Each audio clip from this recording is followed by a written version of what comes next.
Boa tarde, pessoal, e bem-vindos a mais um call mensal da UCAM. Hoje, como de praxe, a gente vai começar com o Paulo Val, nosso economista-chefe. Depois ele vai passar a palavra para o Petrônio, que é o nosso gestor de crédito privado. Posteriormente, o Pedro Dre vai falar do cenário macro de posições. O Shibante falará sobre o mercado de moedas. E, por fim, o Duda falará um pouco da parte de renda variável. Caso vocês tenham dúvida, por favor, mandem lá no Q&A que a gente tentará responder a todas as perguntas. Muito obrigada mais uma vez. Paulo, pode seguir, por favor. Obrigado a todos pelo call. O grande tema desse último mês foi o questionamento fiscal. Acho que foi um tema bastante disseminado no mundo. Ele ganha uma relevância grande nos Estados Unidos, onde nós temos uma arrecadação que segue em queda e diversos programas de gasto ali continuando, né? Então, a gente tem ali uma série de dados de um déficit grande, agora também num ambiente de juros mais elevados, uma dívida alta. Então, esse questionamento ele cresce. Isso também acontece junto com essa dinâmica de questionamento sobre o investment grade dos Estados Unidos. Então, tem um contexto de maior questionamento no país, e é um tema que tende a continuar por algum tempo. Normalmente, as questões fiscais elas não são resolvidas facilmente, e nem parece a postura do governo a solução a busca de uma solução rápida para esse problema. Então, a gente vai provavelmente ter que conviver com um ambiente mais sensível por algum tempo nessa questão. E, junto com isso, claro, tem toda aquela discussão sobre a diminuição do balanço do Fed, tem uma questão ali sobre a elevação de juros, principalmente na parte mais longa da curva, né, dado que o Tesouro tem que emitir liquidamente e o Banco Central também está encolhendo o balanço, acaba que pressiona mais também essa questão do juro. E em cima disso também, a gente vê diversos outros países com esse questionamento, né? A gente até elencou na nossa carta México, Itália, Hungria, Polônia, como países que têm tiveram um orçamento mais frouxo do que se esperava, né? Mais fiscalmente mais frouxo do que deveria ser. Então, assim, não está localizado apenas nos Estados Unidos esse problema, mas dado que é a maior economia do mundo e tem uma importância sistêmica, esse assunto ganha relevância e a gente passa a observar quais países estão numa situação mais delicada, mais frágil. E isso também é uma bandeira que se levanta para mapear países que tenham esse tipo de característica. E, nesse caso específico, é inegável que o Brasil também é um país que tem uma fragilidade percebida, né? A gente teve, nesse último mês, até um pouquinho mais, a gente teve uma piora na percepção da situação fiscal do país, né? Isso não necessariamente tem se refletido em grandes revisões das estimativas que as casas têm sobre dinâmica de resultado primário, de dívida, de resultado nominal, mas certamente houve um aumento de questionamento. A gente tem uma situação hoje que o nosso Congresso é bastante resistente a elevar receitas tributárias. As medidas que o governo mandou, elas têm tido uma tramitação relativamente lenta no que tange a elevação de receita, mas, ao mesmo tempo, a gente segue com uma dinâmica de elevação de alguns gastos, e o resultado disso é que vai ficando realmente cada vez mais provável o cenário base consensual, que é um déficit que é menor no ano que vem do que nesse ano, mas ainda é um déficit bem acima da meta, que seria a estabilidade do resultado fiscal, né? Acho que isso está ficando cada vez mais consolidado como um cenário base, e a gente vê mesmo em discurso de autoridades aí da Fazenda e Banco Central, por exemplo, que o importante é seguir, tentar atingir esse resultado, e não necessariamente chegar nessa meta zero, né? Então, parece que realmente se cria um ambiente para, em algum momento, a gente ter uma mudança de meta de superávit primário, ou de resultado primário, no nosso caso, déficit. Então, acho que esse é um ambiente que vai sendo criado. Provavelmente, essa é uma discussão que vai ser mais forte até no ano que vem do que esse ano, ali no momento do primeiro contingenciamento, mas é uma discussão que certamente entrou no radar e entrou com bastante força no reino das possibilidades de política econômica. Na questão da política monetária, a gente teve o Banco Central dando seguimento ao afrouxamento da política monetária. Ele fez mais um corte de 50 pontos, como era largamente esperado, e, na verdade, ele, no discurso, talvez essa tenha sido a grande informação da reunião, no discurso ele não deu nenhuma flexibilização em relação ao comunicado anterior. Ele, basicamente, reafirma que 50 é o passo que ele espera dar nas próximas reuniões, então mais de uma reunião à frente, e qualquer alteração desse passo depende de uma melhora marcada ou no hiato, ou nas expectativas, ou na inflação corrente. Alguma dessas três coisas, e essas três coisas são relacionadas, provavelmente elas viriam juntas, enquanto ele não tiver em mãos uma melhora acentuada dessas três coisas, provavelmente ele vê o passo de 50 pontos sendo mantido. A inflação, a gente vê com uma composição até relativamente benigna, embora menos do que foi alguns meses atrás, mas as expectativas pararam de cair e os dados de atividade têm vindo relativamente bem, o que vai contra a necessidade de um hiato mais aberto para acelerar esse passo. Então, por enquanto, a gente não vê essas condições sendo preenchidas no horizonte visível. Bom, com isso, eu fecho aqui a parte do cenário e eu passo para o Petrônio para falar da parte de crédito. Boa tarde a todos. Queria agradecer a presença mais uma vez. É sempre bom poder falar aqui no Call Mensal com todo mundo e esclarecer dúvida, enfim, falar um pouco do cenário. Acho que vale a pena começar falando da indústria de crédito como um todo. Ela teve um desempenho no mês de setembro bom, bastante bom. Eu acho até que com retornos acima do que a gente espera no longo prazo, mas mais próximos, né? Nos meses anteriores, o retorno da indústria e dos nossos fundos também foi um retorno, eu diria que meio extraordinário, que a gente estava saindo de uma crise, então a gente estava rodando na casa de 140 do CDI, agora foi mais para o patamar de 120, que eu acho que é mais compatível até com o que a gente diz que é meta dos fundos, está mais próximo. E vou até chamar atenção para um ponto que eu acho que quando a gente fechou o mês passado, alguns investidores, olhando o desempenho do fundo, que tinha sido muito bom, me questionaram o que a gente estava fazendo, se a gente estava tomando risco na parte de crédito, com muito papel mais high yield, ou se a gente estava alavancando a carteira do fundo. E a resposta é não. A gente não tem feito alavancagem, nem tem intenção de fazer isso, pelo menos no horizonte que a gente enxerga aqui, e a nossa carteira está extremamente conservadora. Então, na verdade, até isso ajuda a explicar o que aconteceu. O mercado, ele premiou quem estava mais conservador, de certa forma. E os papéis de emissores que têm melhor rating foram os que tiveram melhor desempenho nessa recuperação. E esse foi, talvez, um dos motivos principais pelos quais os fundos da Kidokan de crédito foram bem no período. E eu tenho escutado também de várias pessoas, fontes diferentes, né, alguns comentários nessa direção, né, abriu-se uma boca de jacaré, papéis mais high grades, os mais high grades, né, tiveram um desempenho muito bom, alguns ficaram para trás. Isto é verdade, dá para ver isso nos gráficos, por um lado.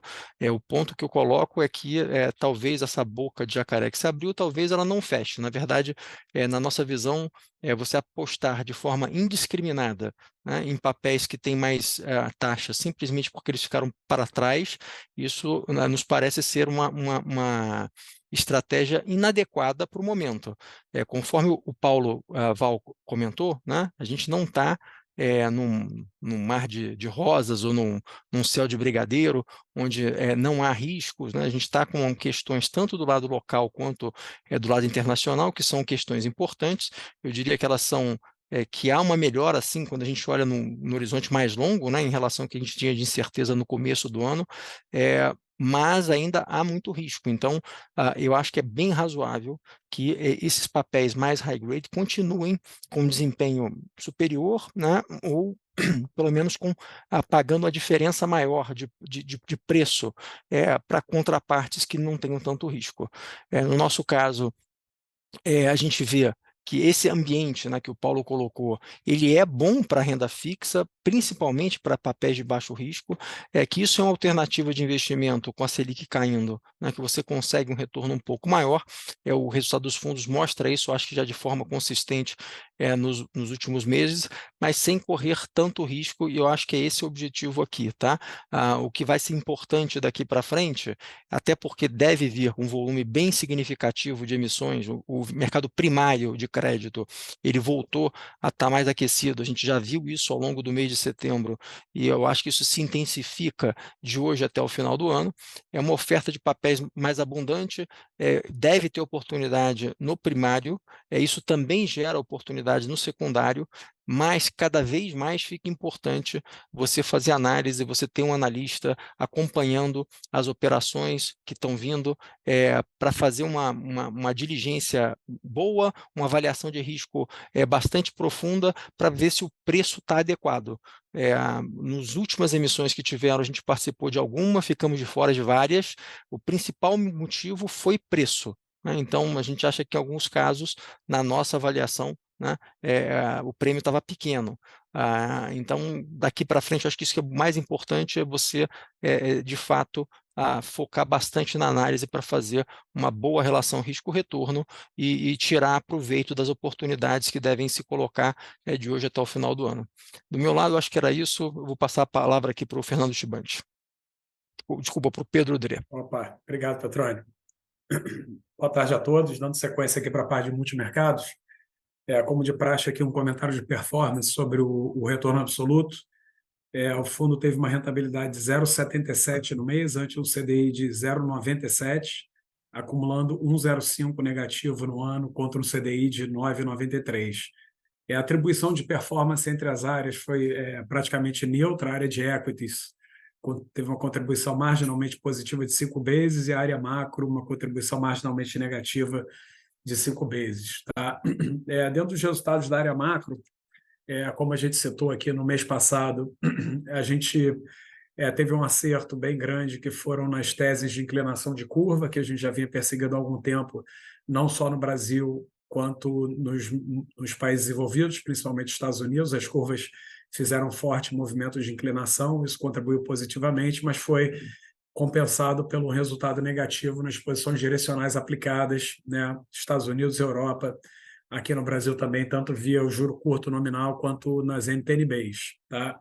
E aí, falando um pouco de cenário, acho que o Paulo tocou já no ponto principal, que é essa questão, né, que está acontecendo lá fora. O cenário internacional está sendo preponderante a qualquer coisa, né, está sendo determinante no mercado, principalmente o que está acontecendo nos Estados Unidos, à luz desse movimento aí de abertura das taxas, das treasuries, aí, dos bonds americanos. São diversos motivos. Acho que é um alinhamento de fatores que está sendo determinante para esse movimento, que é muito forte. A gente viu no mês uma abertura de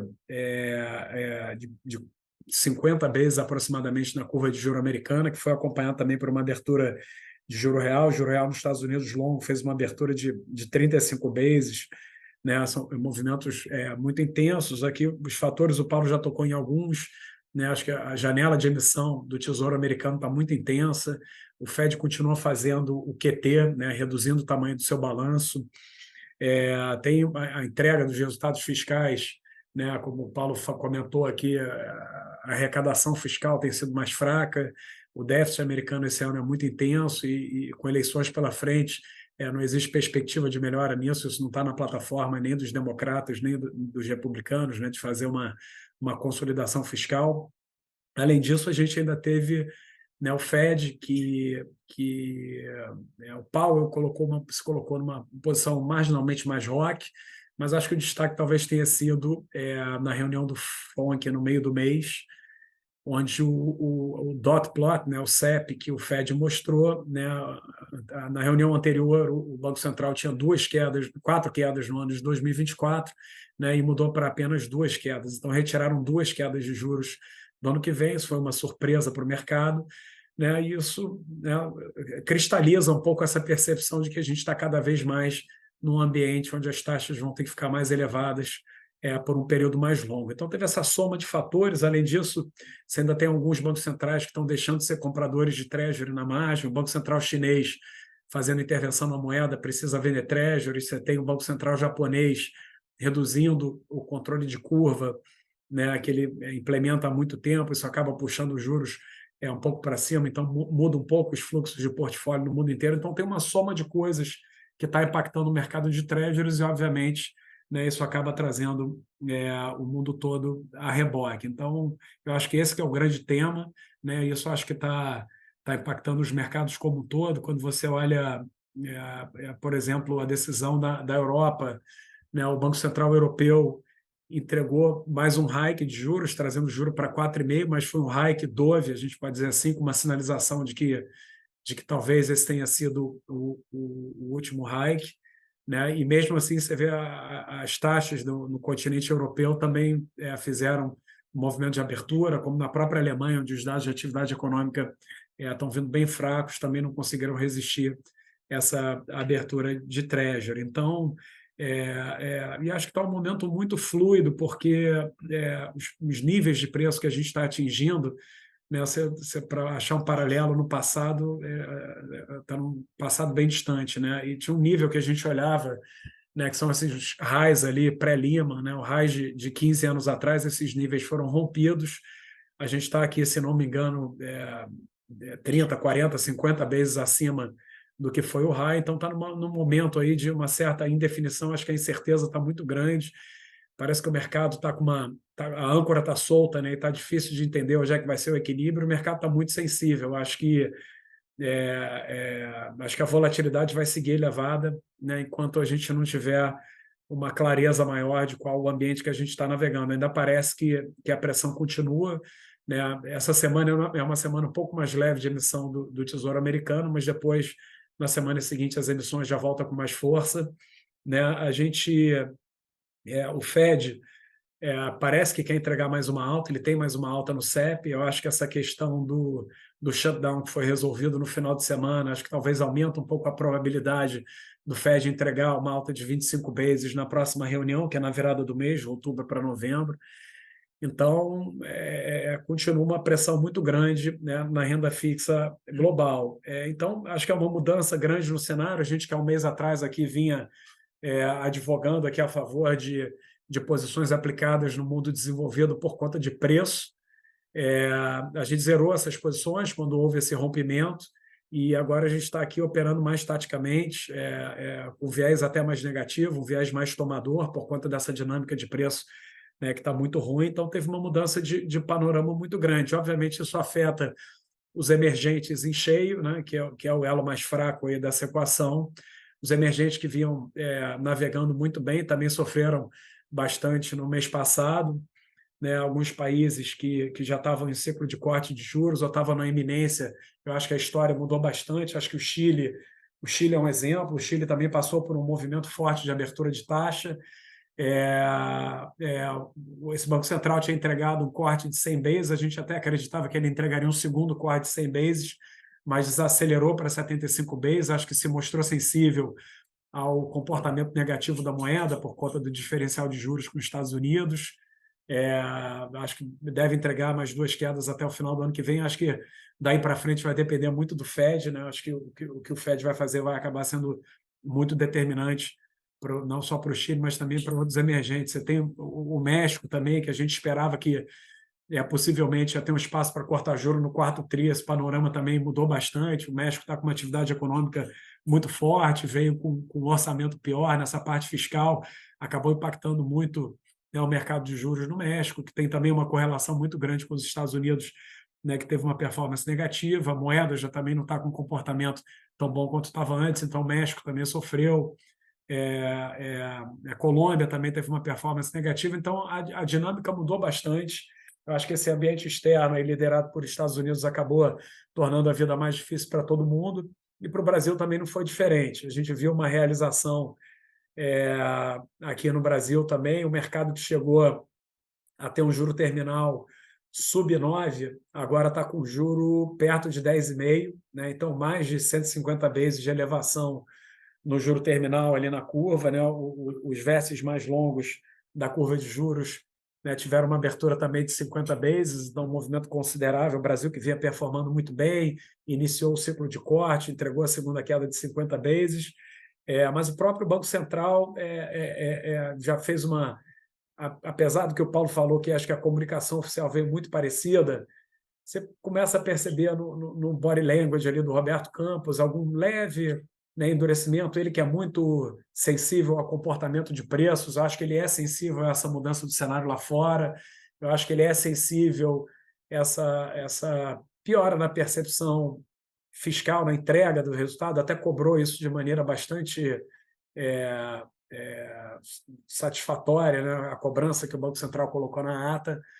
Mas o Brasil sofreu, então você vê um pouco dessa mudança, como eu falei, no body language do Banco Central, mesmo com a comunicação tendo sido mantida relativamente parecida. Então, eu acho que uma surpresa aqui que a gente está aprendendo com relação ao diretor de política monetária, né, o Galípolo, que era uma incerteza muito grande. Acho que a gente está num processo de aprendizado aqui. Acho que, nesse sentido, ele não tá se distanciando muito da visão consensual do board, então, né, votou também pela queda de 50, também sinalizou a terceira queda de 50, então ele não tá se distanciando muito, assim, não está gerando uma volatilidade adicional, então uma surpresa talvez até positiva, mas o fato é o que a gente está vendo. A gente continua num cenário aqui onde as expectativas podem estar parcialmente ancoradas ou parcialmente desancoradas, mas fato que não está contento para o Banco Central acelerar os cortes de juros. Então, a gente também, que estava aqui advogando por uma posição aplicada, a gente zerou essa posição até relativamente cedo, até viramos a mão aqui, operamos tomado, conseguimos pegar um pouco dessa abertura recente aqui do pré, que defendeu um pouco o portfólio ao longo do mês. As inclinações de curva também performaram muito bem, a gente realizou e saímos das NTNBs longas, que é onde a gente tinha uma alocação assim, com essa visão mais favorável de Brasil, mas como o cenário lá fora virou, e aqui o mercado resolveu olhar um pouco para essa parte fiscal aqui, que é a nossa maior fragilidade, que a gente vem falando aqui há bastante tempo, mas o mercado estava momentaneamente anestesiado, optando por não olhar, resolveu olhar porque a maré baixou lá fora. A gente está preferindo aqui ficar taticamente fora, com viés até levemente negativo, operando mais na ponta tomada de juros, então, mas com um approach um pouco mais tático, né? Eu acho que lá fora está precisando definir um pouco qual é o cenário que a gente vai viver, se está tendo uma mudança de regime, né, e essas taxas vão permanecer elevadas por um período mais longo, e aí acho que o Brasil vai ter que reprecificar um pouco o nível de prêmio, ou se, né, algum número de atividade mais fraca, né, faz o mercado lá fora reverter e voltar para dentro dos ranges aí de taxa que a gente vinha operando na última década e meia, e aí voltar a ser um cenário um pouco mais favorável. Acho que a gente tem que observar um pouco mais. Acho que essas próximas semanas vão ser importantes. Então, nesse momento, a gente prefere trabalhar com um patamar de risco mais reduzido, tá, com um olhar um pouco mais tático, né, sem viés aqui para nenhum lado, mas coletando informação para ver qual pode ser o próximo grande movimento aí do mercado. Então, acho que o recado que eu queria passar era esse, né, uma visão um pouco mais cautelosa, um pouco mais de agilidade aqui na gestão do portfólio, um pouco mais ativo, de novo com viés assim marginalmente mais negativo, achando que o mercado ainda pode ter algumas pernadas aí de realização de risco, tá? Acho que é um pouco esse recado. Vou passar aqui para o Shibante para falar de moedas. Obrigado, Pedro. Bom, acho que a nossa visão aqui na parte de moedas permanece a mesma, né? Depois do que foi dito aqui, eu acho que a nossa tese continua válida aí de dólar forte. O mês passado acabou sendo também um mês de dólar bastante forte, de maneira geral. Eu acho que fica está ficando muito evidente assim, o bloco americano, a economia americana, como se distanciando dos demais, se diferenciando dos demais, aí como sendo o bloco que provavelmente suporta ou necessita aí de juros mais altos aí, por mais tempo. Então, acho que por conta disso aí a gente acaba tendo né, desemboca nessa tese aí de dólar mais forte. Então, assim, a gente fez, em termos de posicionamento aqui no book, a gente fez mudanças pontuais, a gente continua com essa visão, então a gente fez mudanças pontuais aqui. A gente tinha uma posição comprada em dólar contra o euro, que performou bastante bem aí ao longo do mês. A gente fez uma redução nessa posição, acabou trocando por um short, a gente está praticamente zerado no euro e trocou essa posição aí pelo funding na Libra. A gente acha que é um movimento que tem mais espaço para andar.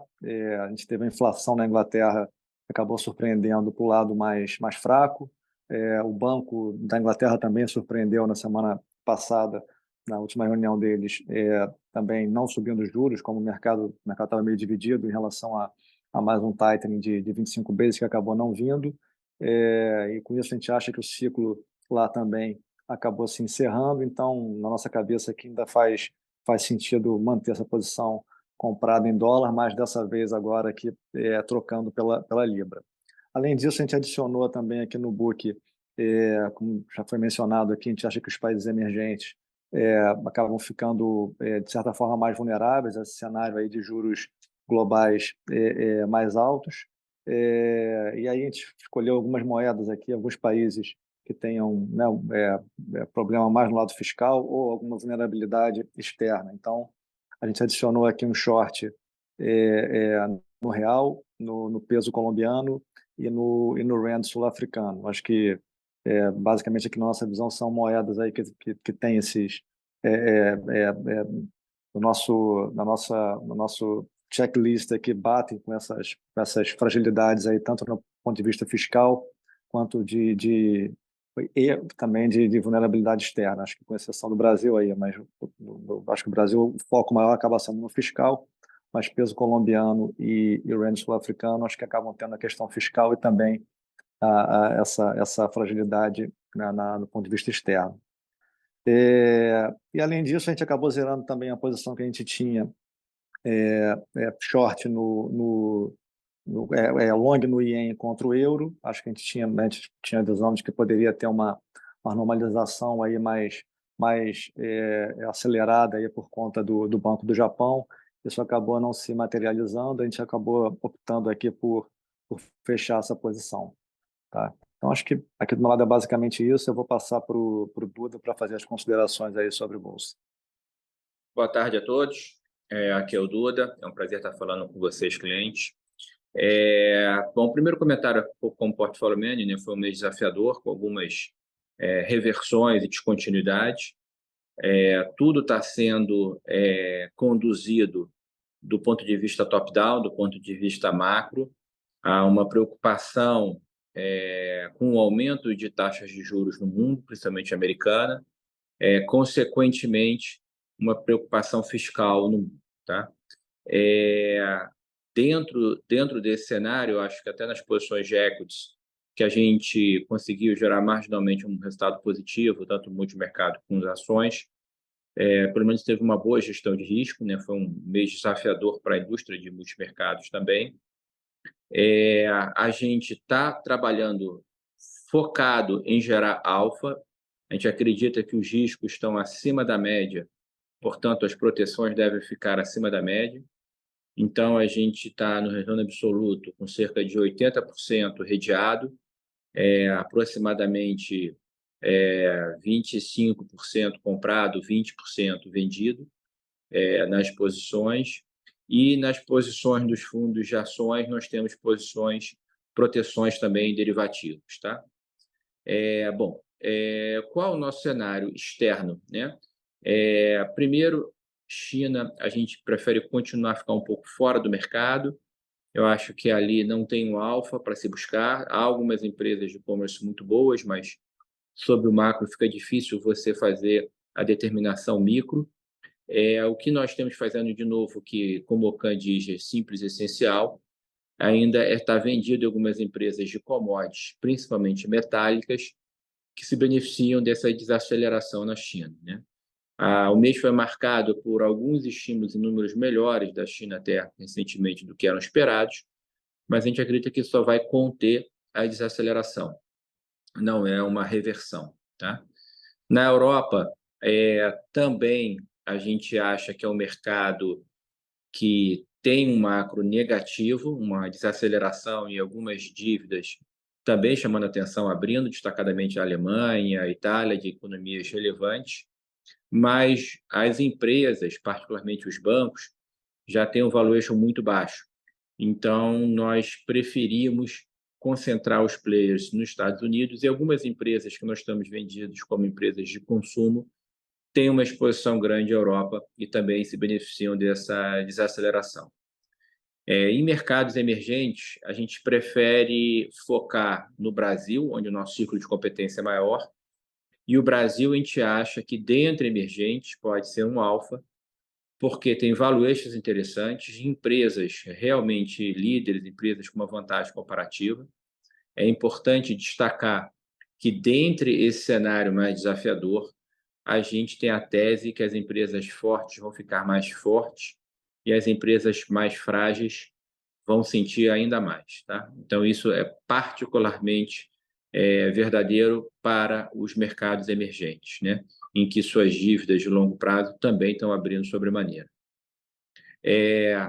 Então, nos Estados Unidos é que a gente concentra o foco nas posições externas. A gente continua perseguindo o tema em tecnologia, com a opcionalidade, mas não necessidade de um ganho adicional em inteligência e artificial, tá?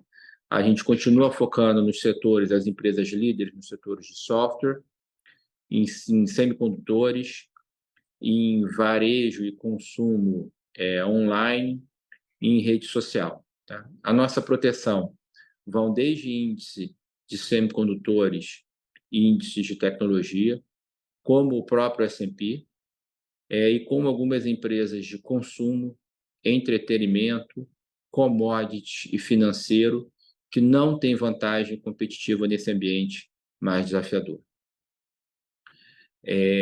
Lembrando que o hedge nos Estados Unidos também está 80%.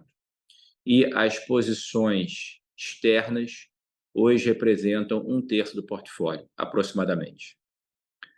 No Brasil, a gente continua apostando no setor de energia. A gente fez alguns ajustes. Parte dessa aposta no setor de energia a gente fez através de opções para ter mais proteção. A gente tinha uma aposta em algumas empresas protegidas com a commodity de óleo.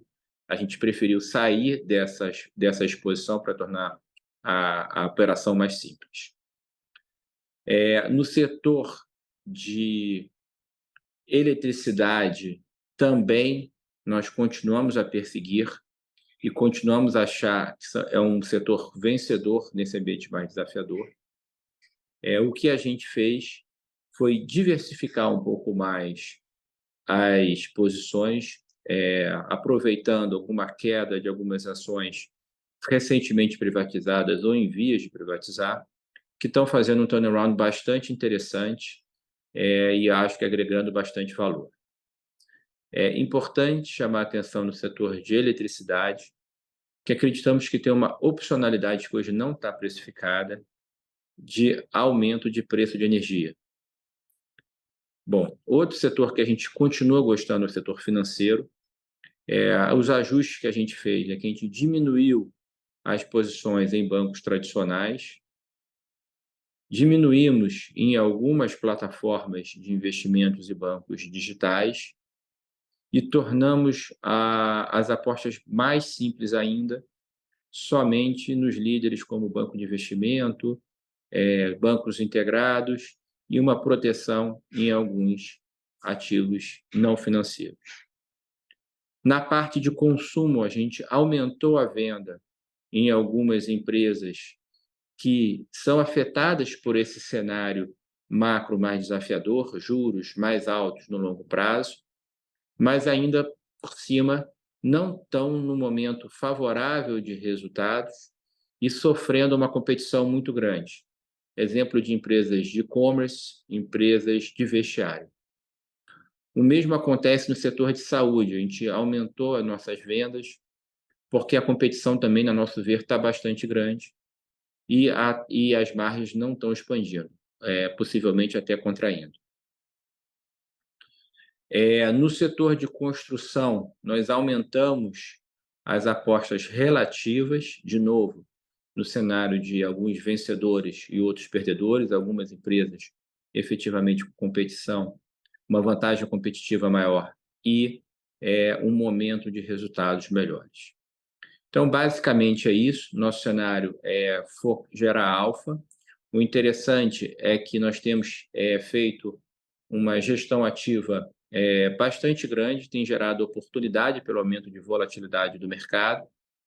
Acreditamos que esse é um cenário em que nós temos vantagem comparativa aqui na UCAM, de cenário adverso, mas que nós temos uma vantagem de conseguir projetar e nos adaptar dentro do cenário macro, dado o nosso time macro, e gerar alfa no final do dia.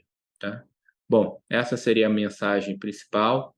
Queria agradecer a todos pela confiança. Passo para a Isabel para colocar se há alguma pergunta. A gente recebeu algumas perguntas que versam pelo mesmo tema, tá? Esse aumento de juros. Eu vou tentar condensar aqui a maior parte e vou passar a palavra para o Pedro para ele responder, mas basicamente o pessoal está querendo saber, o Rafael Souza fez 2 perguntas, uma com relação aos Estados Unidos e outra com relação ao Brasil. Ele quer saber, diante dessa expectativa de juros mais altos por mais tempo, como é que o que isso implicou nas nossas posições externas, parte de juros. Aqui no Brasil, ele quer saber, né, diferente do que estava planejado, a expectativa do déficit não ser zero, como é que isso afeta as nossas posições de juros no longo prazo. E o Lucas Beato também fez 2 perguntas também sobre esse mesmo tema. Ele pergunta o que a gente acha da Selic, se a Selic vai ter os cortes menos acelerados diante dos juros longo e curto, né? As taxas de juros longos e curtos abriram, e ele pergunta se a Selic vai acelerar ou não os cortes. E, com relação a essa abertura de curva de juros, está mais relacionado ao Fed ou a questões internas nos Estados Unidos. Não, ótimo. Essa palavra aqui. Tá bom, obrigado, Rafael, Lucas, bastante coisa. Eu estou conseguindo ver as perguntas aqui também, eu vou tentar cobrir tudo, mas acho que são os temas aí mais importantes aí que a gente tem discutido bastante, né? Vamos lá, Estados Unidos, higher for longer, como é que isso implica o posicionamento, como é que a gente reposiciona o portfólio? Isso foi um pouco do que a gente fez agora ao longo do último mês. A gente já entrou, na verdade, o mês de setembro com steepening de curva bem grande, né? Achando que a parte longa da curva poderia continuar pressionada. A gente se posicionou para isso. Eu acho que o mercado, de certa forma, foi nessa direção. Talvez você mira uma coisa, acerta em outra. O fato é que todas essas outras questões também contribuíram para um aumento de steepening de curva, né? Tudo que a gente já falou aqui no call de emissão de dívida do Tesouro, né? O Fed Major e tudo mais. Acho que tudo isso contribuiu bastante.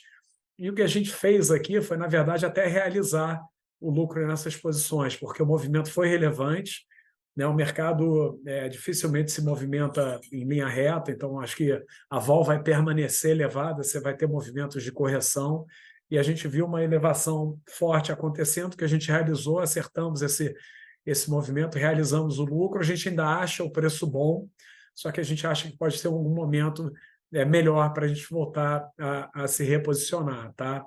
E aí, falando um pouco de Brasil aqui, que o Rafael perguntou, qual o impacto que, se houver uma frustração com relação a não entregar a meta de déficit zero no ano que vem, é um pouco do que a gente falou aqui. Eu acho que isso traduz um maior prêmio fiscal, e eu acho que é coerente com o movimento que houve no mercado, né? Que a gente também, assim como nos Estados Unidos, o que a gente viu aqui foi a curva de juros no Brasil fazendo um movimento de inclinação positiva. A curva ainda era negativa, e o vértice que a gente olhava aqui, que era o janeiro 25 contra o janeiro 27, né, fez um movimento de entre 15 e 20 bases no mês, né, até beliscando marginalmente positivo intradia. Eu acho que isso acabou acontecendo por conta desse risco. Acho que o mercado já precifica, né, uma chance considerável do governo não entregar essa meta de zero, mas acho que isso, em parte, já está refletido nos preços. Então, o que a gente fez foi também realizar o lucro nessas posições.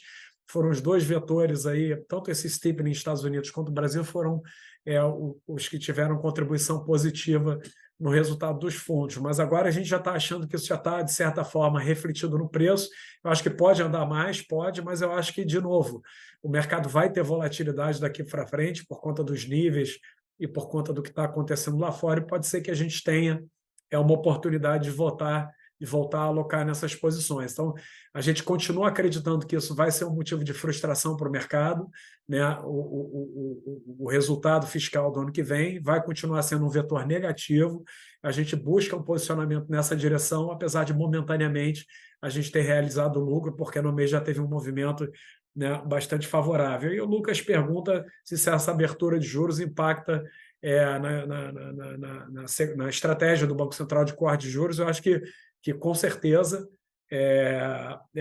quando o Banco Central começou a cortar o juro, né, eu me lembro da gente repetindo aqui muitas vezes, antes do Banco Central cortar o juros, a gente ficava muito impressionado com quanto que o mercado já tinha descontado.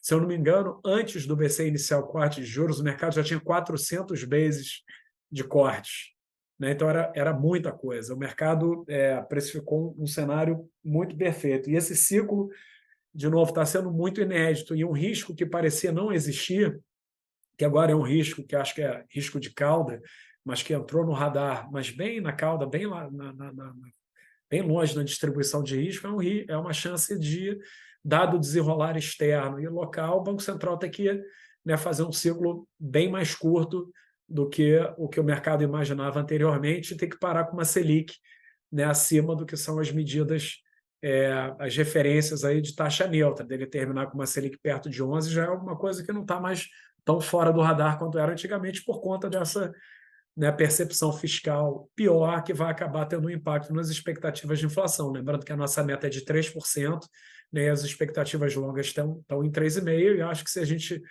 continuar frustrando aqui na entrega fiscal, você tem uma chance dessas expectativas longas até subirem um pouco mais. Tá?